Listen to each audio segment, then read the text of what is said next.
World without rulers. One who has been deprogrammed looks out at the world and instead of seeing hierarchies or of different ruling classes with different jurisdictions, sees a world of equals, not in talent, ability, or wealth, of course, but in rights. He sees a world in which each person owns himself, and he comes to the realization that he has no rightful master, that there is no one above him, and that it is true of everyone else as well. He is beholden to no government, no country, and no law. He is a sovereign entity. He is bound by his own conscience and nothing else. Such a realization is incredibly freeing, but also can be quite disturbing to those who have always measured their conduct by how well they obey others. Obedience is not only is easy, as it allows someone else to make all the decisions, but it allows the one who blindly obeys to imagine that the consequences, whatever they may be, are always someone else's responsibility. To have to figure out right and wrong and to know what you alone are responsible for your decisions and actions can feel like a huge burden. Essentially, losing the belief in authority means growing up, which has advantages and drawbacks.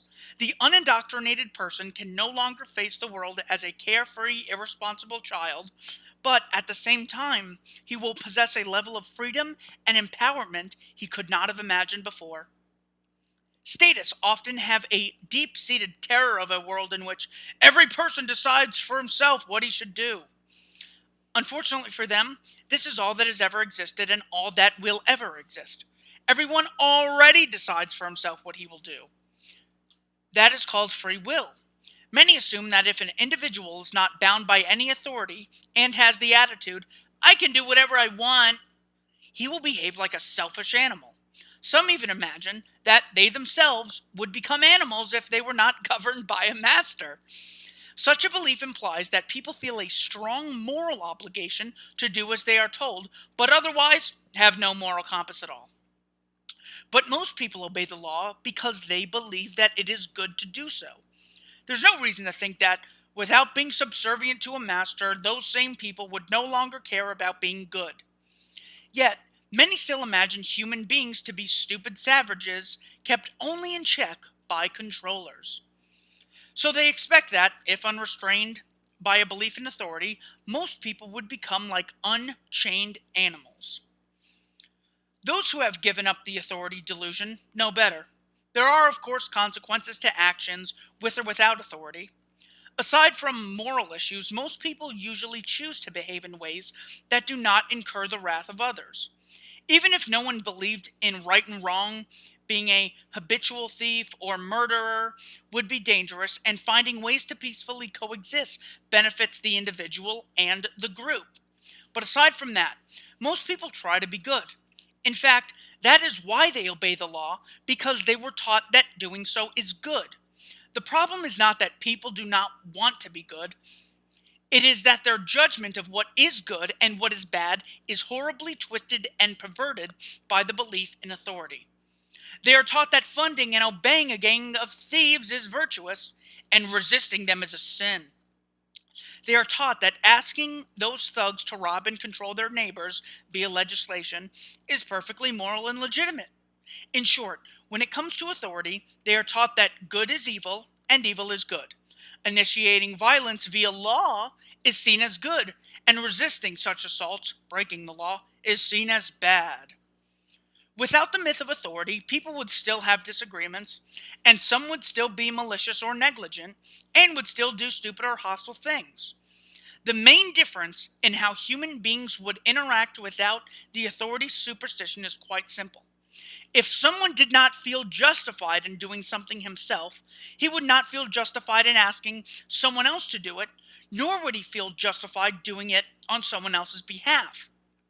The concept is so simple, almost to the point of sounding trivial, but would lead to a huge change in human behavior. If someone would not feel justified in paying for his children's education by forcibly robbing his neighbors, He would also not feel justified in voting for a local government to impose a property tax to pay for public schools. And if someone would not feel justified in stealing his neighbor's property to fund a school, he would not feel justified in doing so, even if he was given a badge and told to do so in the name of the law. As another example, if someone would not feel justified in kicking down someone's door, dragging him away, and putting him in a cage for years for having possessed a plant with mind altering properties, then he would not feel justified in supporting anti drug laws either. Nor would he suddenly feel justified in engaging in such trespassing, assault, and kidnapping just because authority gave him a badge and told him to do so. In the name of some law, as yet another example, if someone would not feel justified using violence to keep a complete stranger from setting foot anywhere in the entire country, then he would still not feel justified in doing so if someone gave him a badge, nor would he feel justified in supporting immigration laws which restrict others to do so. In a society without the myth of authority, there would still be thieves, murderers, and other aggressors.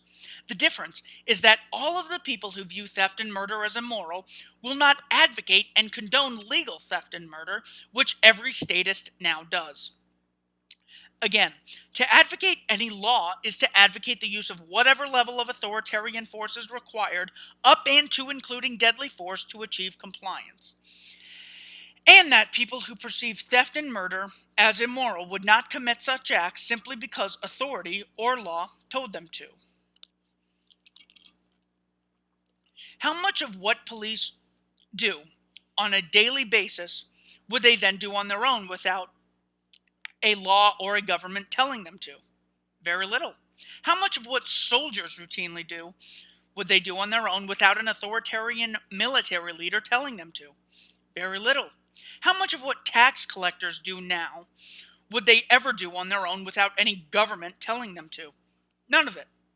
Everything good that the people who are called law enforcers do now, i.e., trying to stop genuinely hostile, destructive people from harming innocents, they could continue to do without the myth of authority, and they could do so out of the kindness of their hearts or as a paid career in the likely event that other people would want to voluntarily pay them for doing so.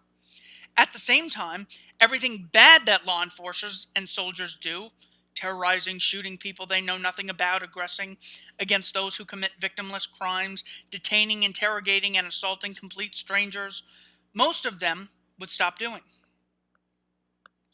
How many people were assaulted, tortured, and murdered by the population of Germany as a whole, or the population of Russia as a whole, or the population of China as a whole, before the respective governments of those countries, under the regimes of Hitler, Stalin, and Mao, enacted laws pretending to legitimize such atrocities? Almost none. And how many atrocities were committed after authority issued commands demanding the people to commit them? The numbers are staggering. Tens of millions murdered, hundreds of millions assaulted, oppressed, or tortured. Obviously, the people of those countries, and just about every other country, were far less inclined to commit acts of aggression on their own than they were to commit acts of aggression when commanded to do so by an imagined authority. Ironically, when faced with the concept of a purely voluntary society in which every service, even defense and protection, is funded by willing customers instead of by coercive taxation, many statists predict that private security firms would evolve into new abusive, oppressive governments, or that competing security firms would end up engaging in perpetual violent conflicts with each other. Such predictions fail to recognize that most people do not want to attack and rob their neighbors, and do not want to be attacked and robbed themselves, and that it is only through the belief in authority that the majority ever feels okay about advocating robbery via taxation, or ever feels obliged to go along with being attacked and robbed themselves via obeying the law. Without the notion that government has rights that individuals do not, no malicious, aggressive private security firm will ever have popular support. If they were seen merely as private employees of average people, no one involved, neither the customers nor their hired protectors, would imagine the employees to have any right to steal, harass, terrorize, or do anything that anyone else does not have the right to do. To look at it another way, And to make it more personal, imagine living in a world where none of your neighbors felt justified in advocating that you be taxed to fund things which you object to.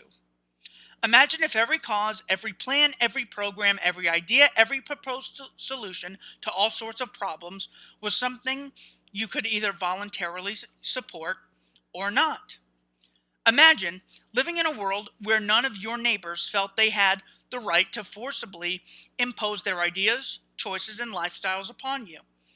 They would feel justified, as they already do, in using force to stop you if you decided to attack them or rob them, but very few would feel good about committing any sort of aggression against you.